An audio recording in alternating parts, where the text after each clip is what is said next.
Hjertelig velkommen til min video. Hold kæft, jeg er træt. Ej, hvor ser mit hår bare lort til. Kan man ikke lige gøre sådan her? Det ser man i hvert fald lækker ud igen. Sådan. Nå, jeg vil bare gerne sige, at der ikke kommer så mange videoer op, fordi at jeg er ikke ude hos min pony så meget. Og det er jo sådan set for meste hestevideoer, som jeg har lagt op.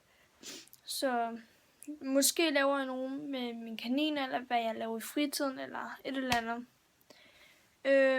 Så tak fordi I gad. Altid en dårlig tidspunkt at gave. Jeg sagde altid et dårligt tidspunkt at gave. Er det fordi jeg har været i skole i dag, og så har jeg bare været så træt, fordi jeg har vågnet kl. 2 om natten. Så yes. Jeg skal sådan set op 6:20, tror jeg. Jo, 6:20 skal jeg stå op, og så har jeg ikke sovet lige siden kl. 2 om natten. Så er det pisseirriterende. Og så lå jeg også lige ned og sovet, og så har jeg lige vågnet, og så hjerteren. Jeg hader det, når man står så tidligt op. What the fuck?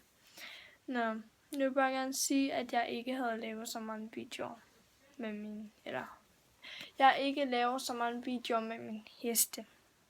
Nej, jeg ikke laver så mange videoer med Sabrina, som jeg bare hestepasser på. Som sagt, jeg er jo ikke hestepasser på hende mere, fordi jeg har haft kvalme, ondt i ryggen, ondt i maven, alt muligt, efter jeg faldt af hende. Så yes. Ja. Men det var bare det, jeg ville sige. Så vi ses bare i min næste video. Hej hej.